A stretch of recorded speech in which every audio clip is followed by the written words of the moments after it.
Hey, what's going on YouTube? This is CJ. I want to welcome you guys back for another update. This time we're going to cover the 9-gallon Peninsula Nano system, also known as my office reef tank. Now before we do that, I want to remind anyone that's new to my channel, if you haven't had a chance to check it out, go watch episode 18 of the 120-gallon reef build. Now I'm showing you this because, water changes on that tank are really a pain. They take forever, looking at 40 to 50 gallons at a time, so definitely time consuming. And when I compare that to the water changes I do on this 9-gallon Peninsula tank, it's a whole different story, and that's pretty much what we're going to get to now. Now I did figure out one thing pretty quick. Water changes at home using the existing hose and bulb I have for 120-gallon worked fine on the Nano. But at work, lugging all of those large hoses and tubes and buckets just definitely became a pain, so decided to invest in a smaller kit. Found this on Amazon, $7 guys. It includes a strainer to siphon your sand bed, a bulb to start the siphon, and it's tiny. I can bring this in a backpack or a Kroger bag or whatever the case may be, and it definitely makes water changes at work a lot more convenient. So highly recommend it. For anyone that's curious, check out the link down in the description. It'll take you right to it on Amazon. Now when it comes to water changes on this Nano, there's two things in mind: export and import. I'm trying to export everything bad from the tank, detritus, phosphates, nitrates, anything breaking down that needs to be removed. And I'm trying to import everything that is good, the alkalinity, the calcium, any of the trace elements that have been used over time. Because basically this tank is run off water changes. I don't dose, I don't use a skimmer, I don't use carbon, I don't use anything. This is as natural and as simple of a setup as you can have for a Nano tank. It's been running for 4.5, almost 5 months that way, getting great coralline growth. And so far, if it's not broke, don't fix it, right? Now the water change process itself is just like anything else.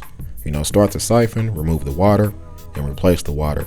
Now one thing I make sure is that I continue to keep things suspended as I'm doing this.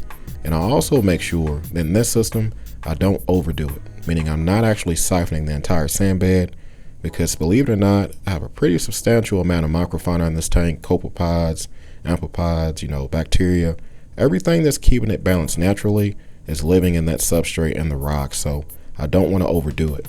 Now when it comes to water clarity, the only thing I'm using is a normal filter pad, guys. Just one you can take out, cut the size, and throw away. I also have a coarse sponge underneath it when I'm not using the filter pad, and underneath that, just a small mesh bag full of Seachem's Pond Matrix. So no chemical media, no skimmer, no issues, everything's working fine. Now believe it or not, this is actually my first Nano Reef tank, guys. And when it comes to stocking a Nano Reef, you got a limited amount of space, a limited options, so what you choose, you got to choose very carefully. Now I knew for a fact I can only have 2 to 3 fish maximum in here, and I knew I also wanted those fish to be ones that also shared a symbiotic relationship with something else, meaning a pencil shrimp and a goby, and a clown and an anemone. So with that being said, here goes my 2 little friends. And I'll tell you, these guys are very entertaining to watch.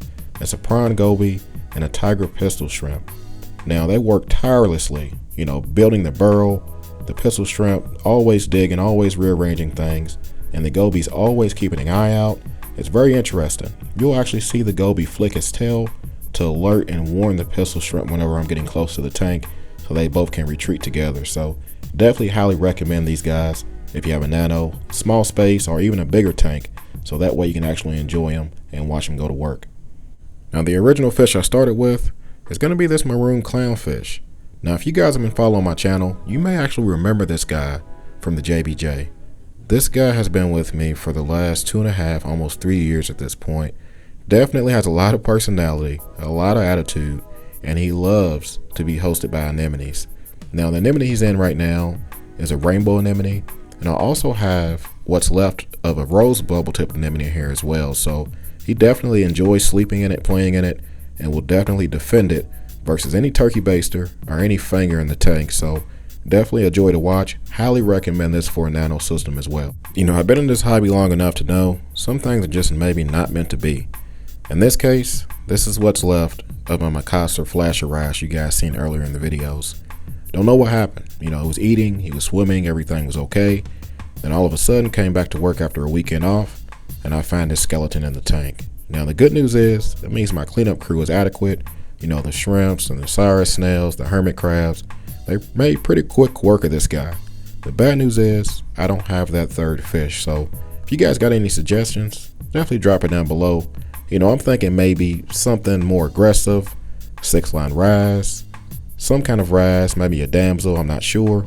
But whatever I put in here, it's going to have to be able to stand up to that maroon clownfish and be able to take on the bully. So I know some of you guys are wondering, you know, what are you running on this tank? What equipment, what would I need if I wanted to try to duplicate this system? Well, I'm trying to keep it simple, but I still had to add a few things for convenience for it being at work. You know, first and foremost, I had to increase the flow, guys. If you follow my channel, I went through multiple pumps on this tank. You know, one was too strong, another one was too big. So I ended up settling with the Jebao SW2 pump. Now this is the cheapest, smallest controllable pump that I found anywhere. It's only 2 inches by 2 inches, and by all accounts, it's fantastic, guys. You know, I'm only running it on like 3 or 4 notches, so it's very quiet at low speeds, and it's controllable, pulses, random flow. It's gonna be perfect for this tank. Now when it comes to lighting, you know, I didn't skip a beat there. You know, I am using the Kessil A80 Light.